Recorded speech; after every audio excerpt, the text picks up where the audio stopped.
Hello and welcome to VIDEODRONE, a podcast about movies, television shows, and anything else we want to talk about. It's hosted by a couple of little Aussie cunnies who like to talk pop culture and be funny. My name's Ben Vanel. I'm joined, as always, by my co-host Tommy Dassolo. How you doing, Tony? Hey Ben, terrible to be here. April Fools! Oh my god, you got me! The worst day of the year. I can't believe I got brand's pranked. trying to have fun and pretend they're our friends with their silly little fake products. Oh, brother. Yeah, I've only seen one so far, and it was actually, it wasn't a good prank because, it was the Gold Coast Suns, the AFL team, they put up a post, and they were like, here's our new Clash Guernsey or whatever, and it's all gold, and it looked fucking awesome. Yeah, that's the thing. They're either actual good ideas or they're so wildly stupid that within 1 second of saying it, you're like, yeah, this is just like a funny graphic design project. Yes. You could upload this any day if you were the designer as part of your folio, and it'd be like, wow, you've really made that look like a convincing ad. Yeah. My friend sent me one that was like what was it? It was like a beer-flavoured vape or something. Oh, sure. And she was like, I actually fell for this. And I said, never message me again. Never call again. Yeah, they love a bit of that. They love a bit of here's we've made our first alcohol for babies. It's some wildly inappropriate product. I don't know, not to sound like a Grinch, but it's fucking it's it just is, it's corporations trying to be fun. It's tedious. Yeah, we see through the bullshit. You're just ripping everyone off. If you introduced the day after April Fools a reasonable price for your products, that'd be sick. But no, you got me a beauty just before. Yep. But hey, quickly, one of the great April Fools. Oh yeah. And in fact, this is news that came out today that because it's breaking news from America, so it's in a different time zone. Therefore, not April Fool's Day yet. Yes. The Coyote versus Acme movie has been acquired by our old friends at Ketchup Entertainment. Yes. The new powerhouse in Hollywood, Ketchup Entertainment. The new A24. Oh, yes. Acme 24. So that's going to be coming out next year, I think, they said. Right. Which, that's ages away. So it would be great if they could just shuffle this one up I would love it if it could be on at MIF or something like that. Yeah. I mean, maybe they will do a couple of festivals. Because was it ever shown? It wasn't ever shown, this one. The other one had South by or something? Yeah, the other one had done some animation festivals and stuff the day the Earth blew up. Yes. Which is out here now. Yeah. Currently in Australian cinemas, and is doing well. And I think that's why that same company decided that it was, a worthwhile investment to buy the Coyote movie. But no, I don't think it's been shown publicly. I do know they had a cast and crew screening, a funeral screening essentially. Yeah. But yeah, great news for them. It is, hearing that it's a really good film and that it's, if you don't know what it is, it's like a hybrid live action animated film about a court case between Wile E. Coyote and the Acme Corporation, where he buys the company that he buys all of his harebrained contraptions from. Will Forte is in it.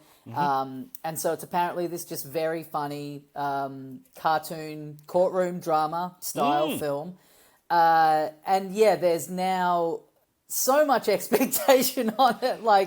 The thing going around of it's such a shame it got shelved because it's genuinely really great, and the whole lore of that, and then it wasn't going to be released, and now it is, but we've got to wait a year. It's the weight of expectation on this film now.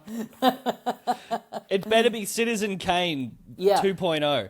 But a good sign, like you said, Day the Earth Blew Up is getting good response, doing well at the box office, and great reviews. I'm seeing people say it's the most they've laughed at a comedy in years. Yep.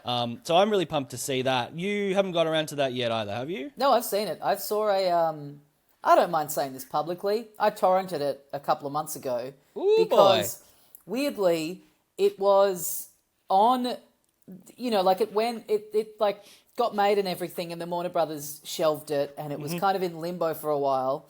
And for some weird reason, it was purchased by, like, it was on TV in Germany, was like the only place it had been seen outside of a film festival. Right. And so a torrent of it went up, and it was in English language. So I was like, great, I'm going to watch this film because I'm really excited to see it.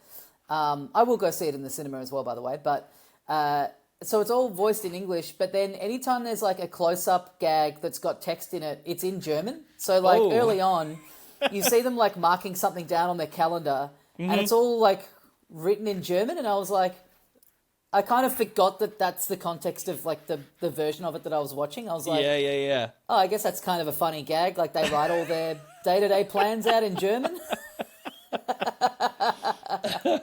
Der Tag das Earth gestanden. Yeah. But yeah. But yeah, I want to go see it on the big screen, and because it looks beautiful. It's so well animated. Just a 2D animated film. They don't ever get made anymore as well. So yeah, I'm keen to see it, and see it with hopefully a bit of an audience. Yeah, totally. I think, and these two ones are different, like, production teams, right? Different. Yeah. Different creators behind them, but yeah, that's very exciting news. Fucking hopefully we're hitting the era of like none of that stuff just sitting on the shelf behind lock and key. Like let's get it all out there. Yeah. I think I mean, the day the Earth blew up, I think it's done really well. In spite of being, it's like the shame is it gets brought by this company who have, far more limited resources than Warner Brothers. So I think it's doing great. Like, but it's annoying to think about if it had the full machine behind it. Yeah. What a massive film it could be. But yeah, because I'm not seeing like any ads, TV spots, anything like that for it. So yeah, you're right. It is bizarre to think that a Looney Tunes movie would go under the radar these days. But but hey, hopefully pretty soon it'll show up on HBO Max. Oh, yes. Which we now have in Australia, and which I signed up to yesterday. And boy, I got to tell you, it felt fucking great to cancel the binge subscription. And did you? I don't know if you've done it yet, but it's funny because then you go on binge. So like for people overseas, we had a streaming service called Binge that had all the HBO stuff on it. Terrible interface, absolute dog shit app. And it was like it's aligned or it's owned by basically the only cable company in Australia, Foxtel, sort of basically a monopoly. And they were basically using these apps as an opportunity to wring more money out of people with their digital only stuff. But did not seem to give a fuck about the interface or the usability or anything like that. Just terrible, just really bad. And like, Max started here yesterday, and so for the last like month on Binge, there's been like a little thing on all the shows, on all the HBO shows, saying this is leaving on March 31st, and March 30th I think it was, because I got on there. I think the deal is that they're going to have the last 2 episodes of White Lotus, and then that's it. Everything. Yeah, then anything new that's coming, it's all gone. Right. Anything that was, like you say, like concurrent. So I think Gemstones, you get to watch the end of the season, anything like that. And then I think they still have the like archive. Because I don't know, what you found with Max so far. Because I did a bit of a look before. Like I haven't signed up to it yet. But it doesn't appear to have like every single show on it that Binge has in terms of old stuff. Oh, right. Okay, just skimming through it seemed to have all the current HBO stuff. I mean, that's the stuff that they're putting all front and center is like Lotus, I think Gemstones. Last of Us 2, I guess, would be Last getting of Us 2 will be the big promoted. one. Yeah. Because, scrolling, like turning on Binge yesterday, and even like, you'd have your little user app, your little user profile pic. Yeah. That they're all gone.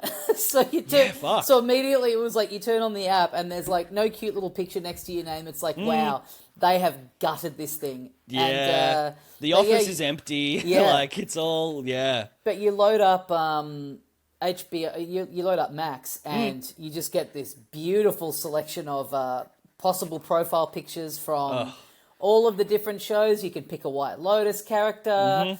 I chose personally to pick Paulie Walnuts from The Sopranos as my little avatar. You've got all the Looney Tunes are there. You've got all your Sex and the City characters. Like immediately, it's just the whole thing of it. We watched, we had 2 episodes of The Pit to catch up on. And just everything looks better. You get an actual, like, proper, like, 4K option on there. Yeah, like, fuck. It all just runs better. Oh, it's heaven.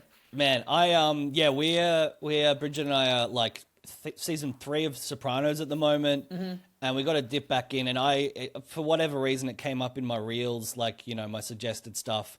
This great clip of audition tapes. Oh yeah.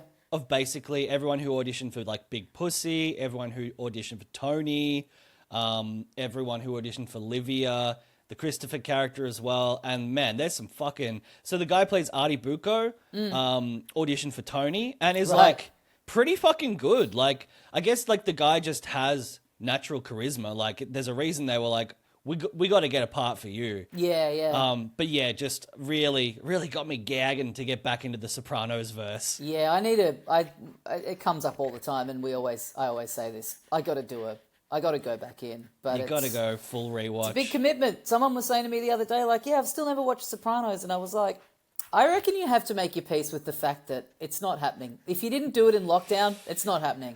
Yeah. It's a long that one. is true. It's a really long one, and I would say it's not really very immediate. It does take a little bit to get going, because they're figuring out the temp. It's the first big like prestige television show. Yeah. So they're kind of figuring out the blueprint as they go. And once it gets cooking, it's so good. But it took me 2 or 3 goes back in the day to really get around it. Yeah. It is. Yeah, it was. Oh fuck, actually. Our little mate Stevie Van Zandt. Oh yeah. He auditioned for Tony, and he's terrible. He's so over the top, and just what? But then, like the same with the Artie Bucco actor. It's like, well, you got to put him in the show in some respect, because fuck. I was listening to Danny McBride on Conan's podcast, and he was talking about how they got linked up with Goggins. Because Goggins is in Righteous Gemstones, obviously, but was also in Vice Principals. And they were like, he auditioned for Eastbound and Down for the role that they ended up having Jason Sudeikis do. They're like twins in season 3 of Myrtle Beach. Yeah. And it's like, that could have been cool. Sudeikis is perfect at it, but just similar thing where they're like, God, this dude fucking rules. Let's write something for him. And McBride tells this great story about... sort of writing it with him in mind, sends it to him, and he's like, what do you think? And then he, like, gets him on he calls him to be like, what'd you think? And he's like, he's already doing, like, the Lee Russell voice. He's, like, into it straight away. Oh, man, that's so great good. Man. Yeah. I'm loving that we're in basically, like, not like a Goggins or Sonks, because he's just basically been building his career, like, the whole time we've been watching him stuff, but, like... We are in the golden age of Goggins. You know what's interesting? I've been sort of checking his Instagram page every little while to just see like how rapidly the followers are going up. Oh yeah. And like the other day I checked and he'd clocked 1 million, because I was like on there a couple of days before it was like 800,000, and I was like, fuck, he's gonna hit the 1 million pretty soon. Yes. Just like crazy to think of this guy who. Yeah, people who've been into him for a while have always known how great he is. Yeah. But always seemed like a guy who'd just be one of those great guys who's not necessarily, like definitely worthy of it. But it was always kind of hard to imagine a world where he would just be, that ubiquitous. That like a great character actor, like not a, like he's obviously a handsome guy, but he's not like Hollywood leading man looks, essentially. Yeah. But he's like, obviously so talented, so like charismatic. Yeah. And it feels like anytime anyone does get to see him in something, when he finally crosses their radar, everyone's just like, this guy fucking rules. Yeah, he leaves an impression. He's not just someone that you see and go, oh, that guy was great. He really, I mean, even just the sheer fact of going like, let me look this guy up. Oh, his name's Walton Goggins? That is true. That's true. Like often people are like, I got a weird name. I got to change it for the stage. But like, sometimes you have a name that is just so memorable. Yeah. And to be at the moment, I can't really think of a run like this where he's straddling these different worlds of like White Lotus, pretty broad, the big thing that everyone watches. Gemstones is very popular, but it's kind of like a sort of niche comedy thing, I guess. Like pretty weird sensibility to it. And then Fallout, big video game adaptation. Like kind of have those three sort of all in the mix at once is like pretty huge. And before that, like popping up in at least one Tarantino movie, maybe two. I think two. I think he's in.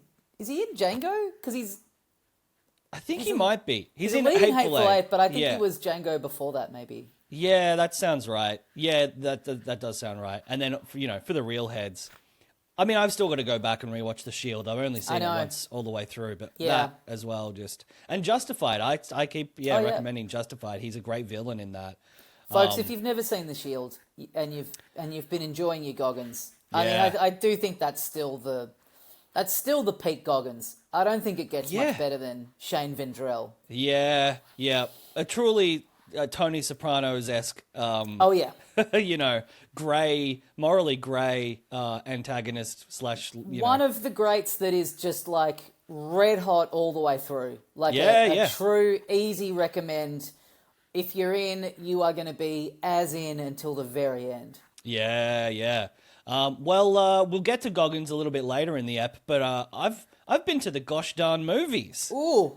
Yeah. I think I flagged it a couple of weeks ago. This is Steven Soderbergh's Jurassic Park / Schindler's List year. He's got 2 films out, and they're both very good. Talked about Presents last week. Yeah. Or the week before. Famously not a Christmas film, but a good. Honestly, it feels like it was 8 months ago that we talked about that. Whether it was 1 week or a fortnight, it feels like such a long time ago. We've both done a lot in the meantime. Yeah. So saw that, just got that on video on demand. But he has a second film out this year, which I know you're keen to see as well. It is his spy thriller, Black Bag. It stars Michael Fassbender, Cate Blanchett. You also got Naomi Harris, who's been in a bunch of stuff, 28 Days Later, Bond films. Really, really good charismatic actor as well. You got, who else? Your mate, Marissa Abella from Industry. Oh, yeah. Yep. A couple other great actors wasn't really familiar with, Tom Burke and Roger Jean Page, and then Pierce Brosnan in a nice little supporting turn. And this is basically MI5 or MI6 starts off with like work drinks for a bunch of spies, and they're all friends, and they're all there's a bit of like workplace gossip back and forth and stuff. There's like one of the older guys is dating one of the much younger women, and he's a bit of a pants man, I guess. But then that basically the whole film is centered around Fassbender and Blanchett are married. Fassbender is tasked in the cold open with finding out who amongst, I guess, the main cast, it's implied, is sending secrets to the bad guys, and the potential suspects include his wife. So the whole film is basically he sets up like a couple of dinners at their house, and it's a lot of like subtle probing hints, picking stuff up. The Naomi Harris character plays like an occupational therapist for spies. So there's a bit of stuff with like, what does she know? How does she know it? But it's really slick. It looks beautiful. Yeah. Like, it is funny to compare, the movie he made or was released a couple of months ago that was like essentially shot on like one steady cam that roamed around this one location, whereas this is like fancy London restaurants, the beautiful, incredible like townhouse that Fassbender and Blanchett live in. Fashion is fucking on point. Like it's probably the drippiest film of the year thus far. Yep. And then the story's like super tight plot, really, really satisfying. It's a little short, which I think is worth knowing going in. It's only like 90 minutes. And I was kind of expecting it to kind of like unspool over a bit of a longer runtime, a bit of a slower pace, but it kind of all just bangs out pretty rapid fire. But it's a good time at the movies. I had a really good time. There's a bit of like that Ocean's 11 sort of like bossa nova 60s music in there. Give it a bit of like a classier James Bond sort of like 60s vibe. But loved it. Love Fassbender. Blanchett is just a fucking all-timer at this point. Can do no wrong. I'm keen to see this. In fact, I'm just thinking then, like, the Day the Earth Blew Up is also, it's like a kids' film, so it's 80-something minutes, maybe 90 minutes. You could do the two of these as a double feature if you can catch a screening back to back and like absolutely, a 3-hour. That's not too bad. That's not bad at all. That's like some movies are stretching out to nearly that length. 100%, and you're getting some laughs. You're getting some goofy tricks. You're getting some intrigue. Some beautiful people. Oh. Yeah. Good double feature. But yeah, I really liked it. It's not like it's like a 3.5 star. Like it's a very good movie that does exactly what it intends to, and kind of leaves you wanting more, which is good. But date night film, because it's all about this marriage and sort of the trust and the back and forth and the what's really going on. How does that conflict of this work stuff impact their actual lives, and it's actually quite romantic. So cool. Good date film. Cool. Yeah, I'm keen to check this out. Well, should we get into our recap? No more Severance. It's just White Lotus. It's just White Lotus. This week, next week, and then I think a week after that we'll be doing The Last of Us season 2. But which they I think as part of the launch of Max, they had like a premiere for it in Sydney last night or the night before. Did you see this? So like Patrick Schwarzenegger, Leslie Bibb, and I forget her name, masseuse lady from the White Lotus are all in Sydney at the moment. Oh, they wow. all got flown out, yeah. Fuck. Which is pretty funny. And Bella Ramsey, yeah. Oh, sick. That's very cool. It's pretty funny, like, throwing a dart at the dartboard of White Lotus cast and just being like, who wants to come, honestly? Yeah. Who can we get? Who wants to go to Sydney and get put up in a nice hotel? Yeah. But, yeah, did you also see, just quickly, some news from the week, The White Lotus, that Duke were quite angry about their their heavily featured T-shirt being used in the show. And they were like, yeah, we will take like legal action, like whatever we can. But it's, I don't know, it's like... we don't really love the shot where a character was about to shoot themselves in the head while wearing a shirt of our university. Yeah. The only item of clothing that had a visible brand on it was our uni. I don't know. It's pretty sick. Yeah. If it was like Harvard or something, I don't think they'd be that bothered. Right. It's like, hey, it's just, I don't know. He went to, but Duke being pissed off is very funny. Yeah, you're a big university. Some cunts went there. Yeah. Yeah.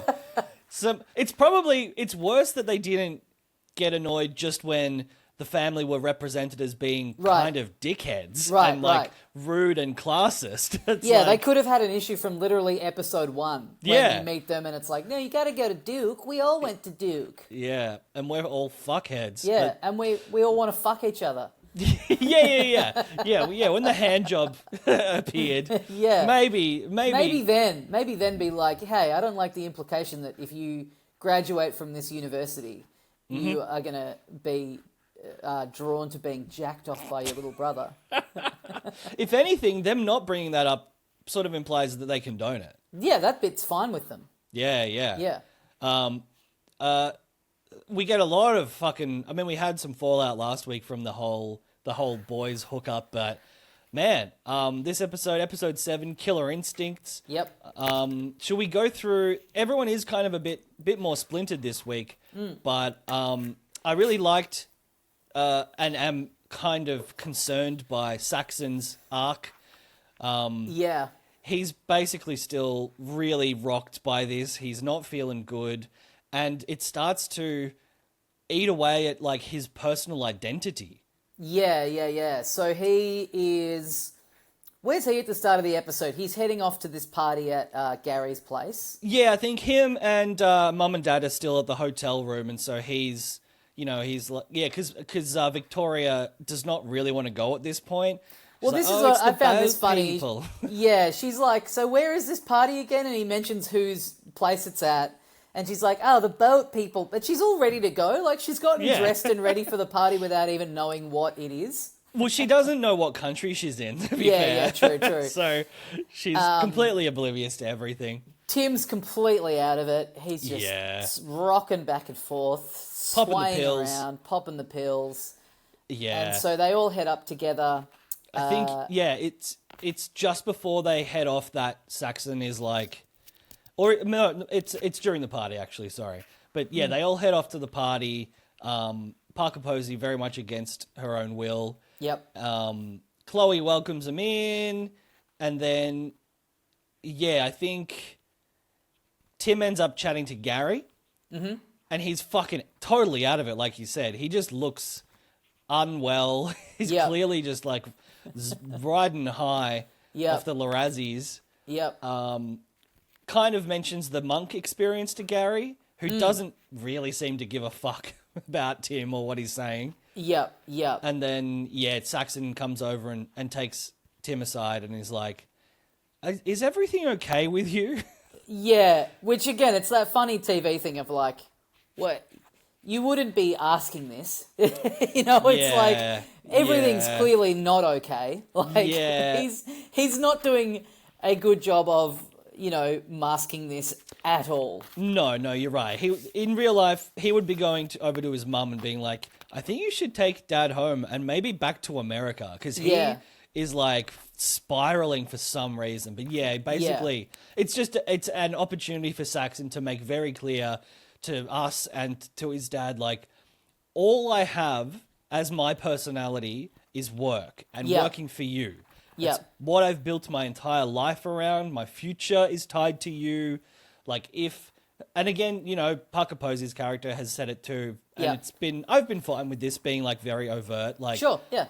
If your company and you go down, my life is fucked. Because he says to him, if something's going on, it's okay. You've just got to tell me. But then he's like, I've put all of my eggs in your basket. So if this, if the company's fucked, then I'm fucked. Like, it's so funny to go like, hey, you can be honest with me, it's fine. But then give him a great reason to not want to be honest. Yeah. And obviously, like, Saxon's assuming everything's probably fine, but I don't know. I mean, I think he clearly knows, like I guess he knows something's up with his dad, He doesn't want to believe it, but he's like, it's pretty undeniable. Like, he goes and asks him, like, as we're saying, he asks him, but, like, he doesn't need to be asking. Yeah, that is true. And, yes, gives his father the out of, like, you can be honest with me, like, we will figure it out. And, again, Tim choosing to lie to his immediate family is probably, it's the worst thing about the whole situation. Like, you can make some shitty business deals and, like, maybe you could, internally justify it by being like, well, it was Ki Kwan who got me into this. Yeah. But it's the fact that he's chosen to lie to his family is the worst part about it. It is really funny that we had him like the first 2 episodes, I guess. He was like getting the phone calls and really like, processing it and dealing with it, and then every episode since then, he's just been a zombie. Yeah. There hasn't really been anything more for him to do or any more conversations about it. It's just like, he is fucked. He is in free fall. Yeah. He's just mute. He's fantasizing about killing his entire family and himself. Like, just on a really bad spiral. Because he looks like he does have a moment where he's going to be like, honest. Honest, yeah. And Yeah. But then just goes, no, everything's fine. And it's like, how do you think this is going to work out? Yeah. So I don't know that, we do get much more from Tim apart from, fantasizing about killing everyone. Oh, man, yeah. Going looking for the gun. But I think basically he's decided he's going to actually go through with it this time. Yes, that's right. Yeah, finals, like right near the end. Yeah, he goes back to the place where he stashed it, the drawer, which we saw Guy Talk take it from. So, yeah, he definitely seems like after... Yeah, he has the fantasy again about shooting Victoria in her sleep and then shooting Saxon. He's like, no, you know what? Now that I've had some time to really think about it, I do think that's the sensible thing to do. Yeah. But thank God the gun's gone. Yep. Anyway, back at the party, yes, Saxon ends up plopping down next to Chelsea. And she, has been really riding him hard every time they've interacted. And we saw how he was presenting himself early in the season. He's the macho guy, he's the protein shakes. He's like, I'm going to get out there and pick up some ladies and fuck them. Yep. And it turns out that even that aspect of him is kind of is performative. Yep. All he really knows how to be is like his dad and like the other people in the business, you'd have to assume. Yep. But he's, really not feeling great about everything that happened at that full moon party and is not getting a lot of sympathy, which you could argue, fair enough. Dug his own grave, right? Like, he's been acting like a cunt, and this is probably you have to imagine one of the first times in his life he's ever had to struggle with anything. Yeah. So he's sitting there with them, and then is it Chloe? Yeah, Chloe's Gary's girl. Yep. She comes over and she's telling him a story that Gary had relayed to her. Yep. About another weird kink monologue. Yeah. Loving this. About Gary discovering, what was it, like stumbling across his parents having sex when he was a kid. Yeah. And then kind of like wanting to catch them, like being kind of turned on by it. Yeah. And then as he got older, he would always be very paranoid that his girlfriend at the time would be fucking another guy, and then sort of coming to this realization. Whether any of this is true, by the way, I think is kind of doubtful. Yeah. Because he seems to not be the kind of guy who would just open up about something like that. Unless it was probably fake and being used to manipulate the situation, right? But he's like, Chloe says at least, like, he would always get jealous, but now he feels like actually what he wants is to catch me in the act with someone else to like feel like he's reclaiming power over his mother or some fucking bullshit. Weird shit, yeah. And so she's pitching that to Saxon, and Saxon is very much not interested. Like, that is fucked up. That's fucking weird. Yeah. So but he basically she's like, can we root, and then he'll discover us, and I just, can you just do this favor for me? And he's like, no. Which I gotta say, given everything he's done at this point, in the grand scheme of things, what she's asking of him is really not that weird.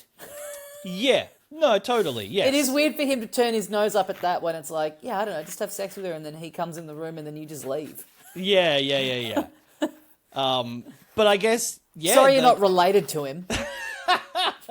I think he's realized, right? Like, I'm not into anything weird. Yeah. I've just had the weirdest, worst experience, and I actually am just a really vanilla guy. Right. I just want to meet someone who actually likes me. You know, he's really vulnerable at this point. Yeah. And he basically is like, no, I'm going home. And Chelsea is like, me too. She hasn't been able to reach Rick on the phone. And she's not really having a fun time at the party, which looks like just a bunch of like 2 or 3 people groups sitting in chairs drinking champagne. Yeah. Our old friend Rob Carlton's back. Yeah, yes. There's another great pan around at the other guests. But yeah, so her and Saxon basically walk off. They're heading back to their own villas. Yep. And he's like, sorry. yeah, go for it. Oh, just Victoria talking to that lady. And Yes. And she's like, if you come to where we live, I could introduce you to some people. Some very reputable men. Yeah. And she's like, but I love this guy. Yeah. She's like, yeah. oh. I'm not just doing it for the money. And Yeah. and there's a similar exchange with Chelsea, right? Where he's like, yeah, you're just, it's just some old dude. This girl's just with him for his money, and Yeah. she's like, that'll be you one day. You'll be you'll be the old guy. Yeah, if you're lucky. And she's like, no, I genuinely do love Rick. On our first date, he opened up to me and told me all about his life, and yeah, I love it. Yeah, which was, I think is very interesting that what she likes about Rick is that he is someone she can fix. You know, he's got this sadness in him, she says. Yep. And I think it is genuine from Saxon that he is like, I'm not just what I appear to be, like, or at least I think he doesn't want that to be the case. Yeah. You know, he's like, I want to have hobbies, I want to have interests, and I want to have a personality. And so while they're walking back, he's like, hey, why don't you teach me some of your like spiritual stuff? You know, Yes. like I can connect with you on that level. And I think the more she hears about him, because like they're doing it and they're meditating and she's guiding him through it, and he like starts to take her hands. And I didn't immediately read this as what was happening, but Bridget mentioned that Chelsea's response is actually, she's concerned that she has feelings for Saxon because he is, like Rick, a lost little puppy dog who needs someone to fix him. And that happens, and she's like, take some fucking books and get out of here, because she doesn't want to deal with that. Yep. So we also have, where do you want to go to next? What else have we got? We didn't really get anything. Oh, we did get some stuff with Gary/Greg. Let's do that, because that's kind of a bit of a more of a minor thing. So Belinda and Zion, they're talking about heading to this party. Zion is like, Belinda is like, I don't want to do it. I don't want to. This is sus. Like, I'm scared of this guy. Yep. Her son is like, look, he's gonna chase He'll you just around. keep looking for you. Exactly. Yep. Just rip the Band-Aid off. He's just gonna talk to you. There'll be other people. I'll be there. You know, it'll all be safe. And she is, I think, still pretty unconvinced. But they head off. They do a bit of mingling, but then Greg takes her aside. He's like, come up here with me alone. And she's like, well, I brought my son to protect me, but okay. And they head off, and he pitches her his solution to this problem. Yeah, which is, I will pay you. Is it 100? 100K. 100K. To Tanya mentioned that you wanted to start up your own masseuse business. So I had to get away from the States because there's just too many questions, and I was going through a lot of stress of my wife having died, and Which I didn't do, by the way. Tanya would want me to have an easy life, and so if you can help her out with that, then I could help you out with the business. Yeah. Now, what do you do in this situation? Do you take the money and run? Well, that's the discussion, right? When they get back to the room, Zion is just like, take the money. And she's like, well, that would make me an accomplice. And he's like, not really. Yeah. You don't really know what happened, and it's like, it's Tanya's money. Like, it's clearly she's like left it to Greg, and he's just living large on it. Yeah. Like, there's nothing wrong with taking that for yourself, and you were kind of promised it by Tanya anyway. And a guy that's gone on the run like that, you have to assume, like, what are you going to be able to do to like bring him to justice. Yes, I think that was the chat we were having on the couch. Was like, what? This is just like, and obviously it's good to have strong morals and principles, but like, in reality, what are you expecting to do? You're not gonna right. put him in handcuffs and turn him over to the FBI. Like, Right. you're in Thailand. He's got millions of dollars. I think the smart thing, maybe not the most morally sound thing, but the smart thing to do is to take the money and go live your life. And But then you get into the thing of like, well, yeah, would you be able to enjoy your life knowing that that's where it's come from? I think eventually that would eat away at you and you'd be like, was that worth it? Yeah, and in a way you also are kind of tied to this guy more because he's also he knows you know about this and he's given you $100,000. Yeah. It's, I mean, obviously, yes, it's just a fucked situation, but I don't know. We'll see what happens next week with that, I guess. Yeah. So that wraps up her. Then we've got the girlies. Oh, yes. Still fucking shockwaves rippling from... Yeah. So they're at dinner. So I guess, they had that confrontation around the pool. That's the same. This is the same day, but at night, right? So it's just like a few hours later. Yeah. Laurie's still cracking it. Still pissed off. Still talking about it at dinner. Yeah. Basically going like, I think it was pretty fucked of you to sort of be pushing me to try and make something happen there. You were always going to do it. You've always been like this. And they both basically turn on it and go, you're just miserable all the time. If it's not, you're always finding something to be depressed about. It's no one else. You're the one that decided to stay at that company. You're the one that decided to marry that guy. Which, oh boy. That's a low blow. Because I think, earlier in the day, I can't remember if it was basically, Laurie was saying like, well, Jacqueline, you're vain. and Kate, you're fake, essentially. Yeah. No, she says it as she's like storming off, basically. Oh, yeah. And she mentioned something about how at her wedding, is it a guy that Kate was interested in? Or I think maybe her husband? Yeah, that's right. And Jacqueline was flirting with him or something was happening and that was clearly like on the cusp of being an issue at the time or was an issue at the time and Yeah, and so they're, no more nice girls. Yeah. Like, the sort of subtlety is all, been stripped away now. It's so brutal how it's like, an argument between the two of them and, Kate just leaping in and being like, I mean, you are just like fucking a sad sack all of the time, basically. It's like kind of no need for her to really jump in. Like, they both have their kind of points. Yeah. Totally. It's pretty rough that she sides with Jacqueline. I think so, because Laurie says, like, Jacqueline's the one who did the fucked thing, and I'm just upset by it, and I'm somehow the villain. Yeah, and now my whole life, my whole, personality is being, called into question and scrutinized and torn apart. Which wouldn't be happening if this other girl hadn't fucked this dude that she was trying to get me to fuck. Like, let's be real here. But anyway, she's had it.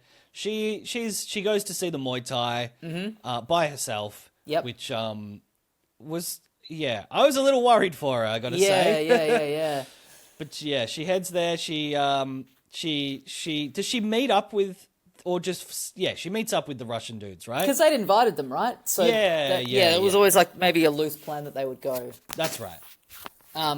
She's there. She meets up with them, and meanwhile, Gaitok and I can never remember her name. Mook. Yes. They're there walking around. Gaitok again. He's telling her that he hasn't gotten the promotion. And as they're sitting there watching the Muay Thai as well, they're on the other side of the arena, not arena, whatever it is. The ring.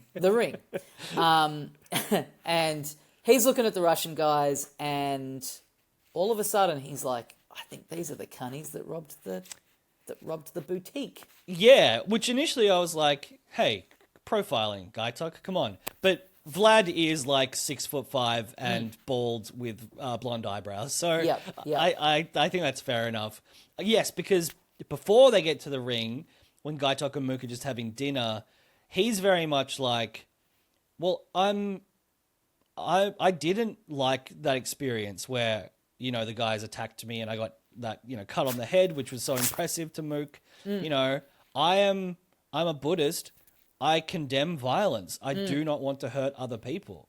And Mook is very much like, hey, yeah, but sometimes you got to fight. Like, I was impressed by that, you know, like, because she first asked about like the gun range and all of that, which I had sort of felt when that scene, you know, was happening last episode, that he was like, because he was a great shot. Like, I think that is the point. He is a good shot.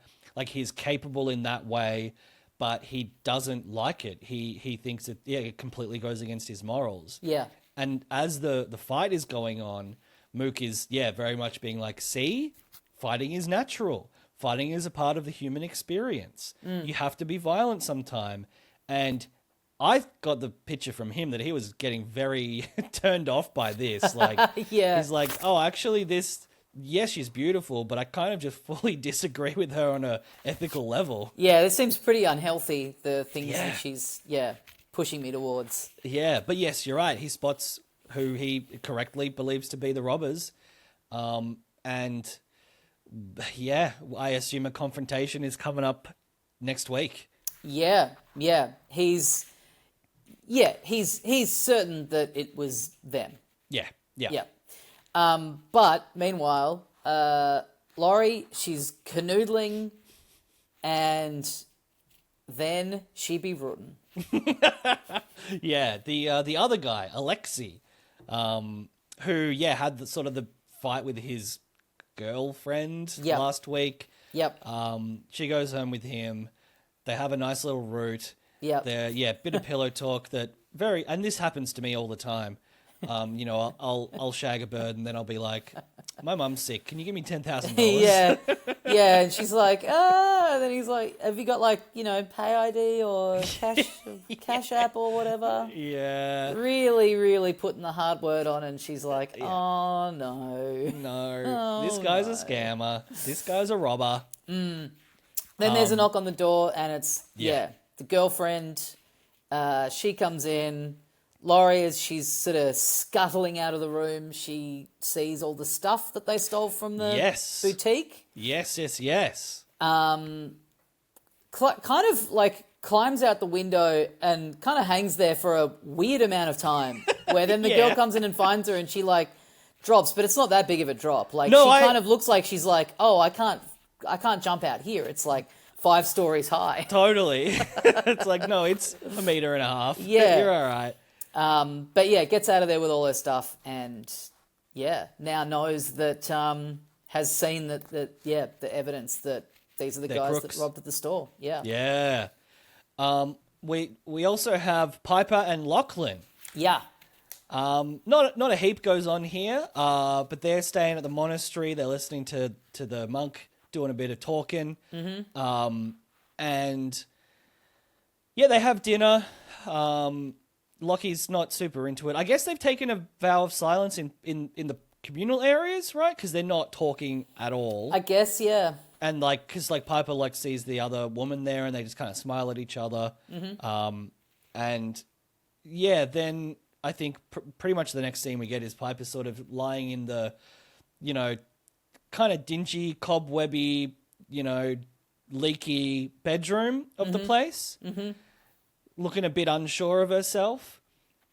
And then Lachlan's into it. He's been won over. Yeah. Because he comes in and he's like, I really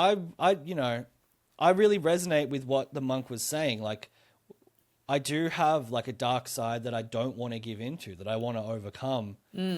And I think I want to be here with you for a year.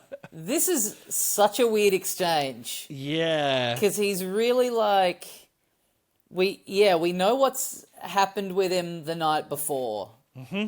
And he's talking about having this weird dark side. Mm-hmm. And the way that he's sort of saying to Piper, like, I'm going to stay here with you. And she's like, oh, okay. Yeah. And he's like, aren't you happy? Yeah. Freaky little kid. Yeah. Because, yes, like the lead up to that is Piper being like, I really appreciate you doing this with me, staying here. I really love you. And then, yeah, that's when he's like, oh, actually, I want to stay here with you for a year. Yeah. Which, you're right. It's like, is this also kind of playing into this dark side of him that is really sus about siblings? Yeah. Yeah, very uncomfortable. And yes, Piper is like, I'm going to go to sleep. I don't know if this is a great idea. See you tomorrow. Because I guess I'm not entirely sure that she's down for the experience, even if it was just her, right? Like, there is a bit of ambiguity. Victoria has been praying that the Buddhists won't get her. It definitely, Jesus will save her from the Buddhists. You would assume that would be the case. Like, the actual reality of it would be like, oh, this is, after a week, the novelty's kind of worn off, and yeah. what you actually just needed was a holiday for a week where you just chilled out by yourself. Exactly. Yeah, get away from the fam for a little bit. Go traveling. Yeah. Go actually traveling. Have an actual gap year and go to Europe and stuff. Yeah. So Lockie, sus, naughty little boy, freaky little sibling, grotty little boy. Speaking of grotty little boys, what maybe the most entertaining aspect of the whole episode. I'm certainly always fucking happy when Gog and Rockwell are on screen together. Mm-hmm.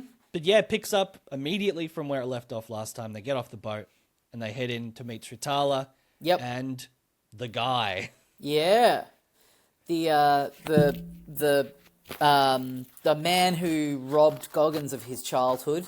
Yes. So they're kind of having this meeting. The conceit has been that Sam Rockwell is a film director. That's their kind of ruse to get into the house. And again, like the first time when we see Goggins kind of pitching this idea to Sritala back at the resort, he's so in the pocket. He's so good at this. This immediately, there's just a complete, not that it matters, not that it ends up having any consequences. Yes.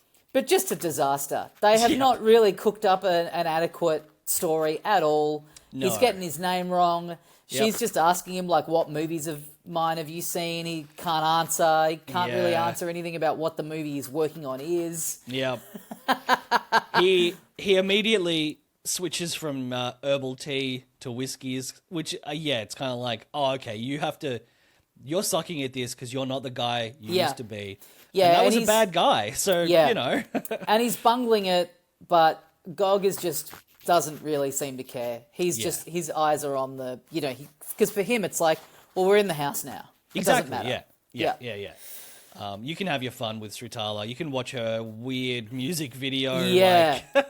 So he ends up at one point going, hey, I'd love to talk to you about doing business in Thailand and your life and everything. Why don't you and I go have a chat and give these two some privacy? And so he's in his office and he's kind of, looking at his photos and he's like, beautiful country here. Just, back in those days, no red tape. If you came up against an obstacle, it's pretty easy to get around it. There were a lot of options. There are a lot of options, yeah. It's like, okay, cool. Like those options include, like killing fathers or, Yep. Yeah, what's the turning point? What does he say where he just is all of a sudden, he just shifts? Oh, well, he asks him about his kids because he's like, oh, you and Sritala have, or like he mentions, like, oh, yeah, I've got 2 daughters with Sritala, I love them.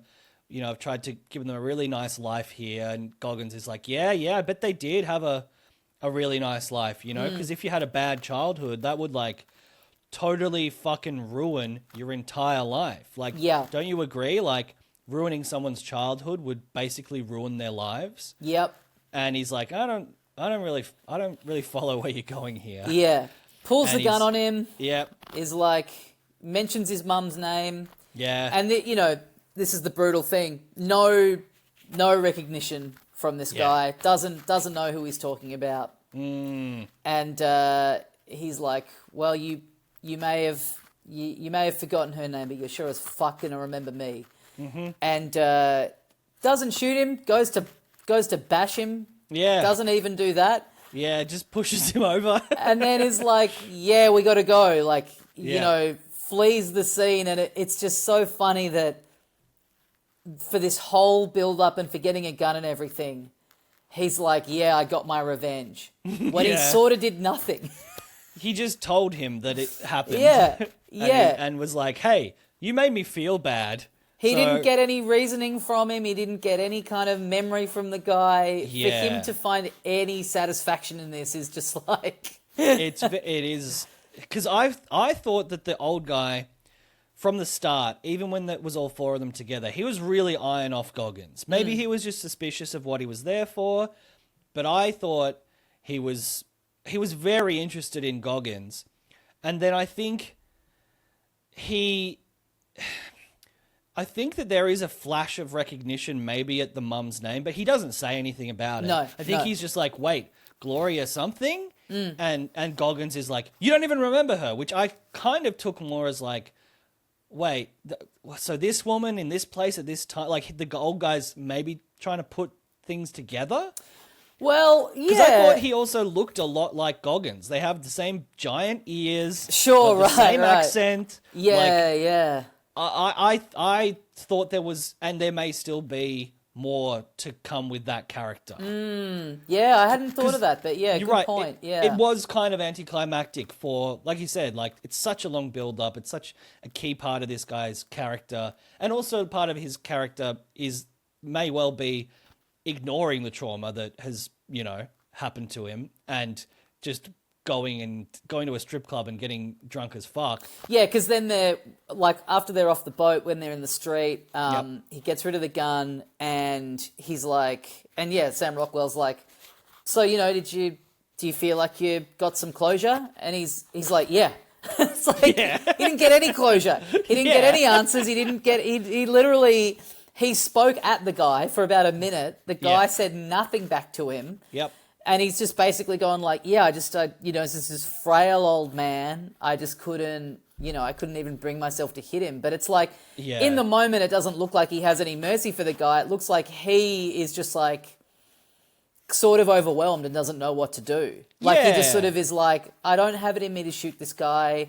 I don't even have it in me to bash him. It's not like he goes, oh, this is just like some old guy. Because he's like, he is old and he is frail, but he's not like... he's not like pathetic. He's not like he's, in a wheelchair or got like a breathing machine or anything like that. He's not at death's door. Yeah, he's still he seems pretty together. He's pretty with it. Like, and you have to assume that Goggins has committed some violence on some other people before. Like, there's I think you're right. It's kind of his confusion at not really knowing what to feel. Like, I don't think I want to kill this man. Like, and that would be in his mind the same thing that this man did to someone else. Like, it's not. Yeah, it sort of feels like he kind of was assuming that he'd get in there and just be able to and like would improvise, would wing it, would just like the answer would come to him because the episode before when he gets the gun and he's like, you're not going to bring the gun, are you? And he's like. No, and he kind of seems like he maybe means it, but then he does end up bringing the gun. But what's he gonna? It doesn't seem like he really had any plan for what the gun was for. Whether he was gonna shoot it, there seems like there's a moment where he is thinking he does want to shoot him, but he can't. It seems like he's just assumed like he would get in there. Like he's been so focused on the actual plan of getting into the room that once he was in the room, then he would just kind of know what to do. And he seems a bit taken aback by like realizing like, oh, I actually hadn't thought this far ahead. Am I gonna kill this guy and then be on the run? Because he's a powerful guy. They would be able to pretty easily trace back, oh, he was at the resort and, Yeah. find him. He says, like, I've rehearsed this speech a million times, but yeah, you're right. He just tells him what happened to him, and he accuses him of doing it, and that's about as far as he thought it does seem. Yeah. And then they hit the town, Rockwell's off the wagon, they're pissing up at a big, cool-looking strip party with electronic music playing. Love the music in this whole episode as well. Yeah. Because there's like a very tense bit of score while Laurie is like walking home, and it seemed very sort of ominous that something might happen to her. Same thing with, Goggins sort of sitting in this strip club, looking like fucking happy as Larry, but it's like, but why? Why? And you've forgotten your girlfriend who cares about you. Like, clearly he's just like, I don't give a fuck about anything other than partying right now, which is not great for where his mindset must be at. Walking through the lobby of the hotel and Rockwell doing a bit of like grabbing the big vase and going, oh, look, it's a really Austin Powers. Oh, look, it's a little glass, isn't it? Yeah, that doesn't bode well at all. I'm really happy we've got so much Rockwell as well. I know. I really thought it'd be that one scene and he'd be like, okay, here's the gun, I'm out. But it's great to see him in like. I love the way they kept him under wraps too. Totally. I'm pretty sure that that hadn't been announced until that episode. Yeah. I hadn't heard about it. Yeah, but I think that's about it, right? That's it. We don't get any repercussions from that, but next week is going to be explosive. Next week's the finale. So, what do we think? What do we think's gonna happen? Well, we know that Laurie knows that those guys robbed the boutique. Guy Talk is pretty certain. But we haven't really seen them, those groups interact. So it's not like there's an established relationship where she can go to him and go, hey, Yeah. So, kind of hard to know what's going to happen there. But certainly, some sort of aftermath of that argument, that fight. Yep. Piper and Lachlan will come back from the monastery, and there might have to be a bit more of Saxon and Lachlan confronting what happened, because they sort of had that chat on the boat in the episode before, but then they went to the monastery pretty much straight away. It's kind of been good for Saxon to be able to just like maybe put a little bit out of mind. Yeah, it's tough, right? Because we know there's some kind of gunshots are fired and someone's in the water face down. Yeah. That's where we're going to end up. It almost feels like it's too obvious that Tim will do something, somehow get hold of a gun and do something, because it's been so, not like just foreshadowed, but like we've seen it depicted in his fantasies. Saxon's in a really bad place. He has no identity. Yeah. He has no direction. When he finds out what's happening with the business, he's going to be fucked. And then because he also has had a sexual encounter with his brother. Yeah. You can really see him being like, I can't do this. Like, I'm out. It's a weird one, because the show is like, even though each season starts with a dead body and we work backwards, and so someone does die in every season, it is still sort of ostensibly a comedy, like a dark comedy. And so I was just thinking, right? I was thinking like, oh, maybe, Lachlan coming back from the monastery, and he's, he tries it on again with Saxon, and he's in love, and Saxon has the gun and shoots him, but it's like, that's so grim. You know what I mean? It's like, there still has been an element of not comedy to the people who've died, but, it's kind of happened in sort of a ridiculous way. Yeah. So, certainly Tanya's was like so over the top. Yeah. And then Armand as well. Like, it was, kind of a ridiculous accident. Like, I think you're right. I think it would be so incredibly dark if anything did happen to this family. There's got to be there's sort of got to be like a weird kind of element to it, it feels like. And I certainly think that out of all the characters and the interactions and the stuff that we've been set up to maybe expect, we know Gaitok is a great shot, but he's not pro-violence.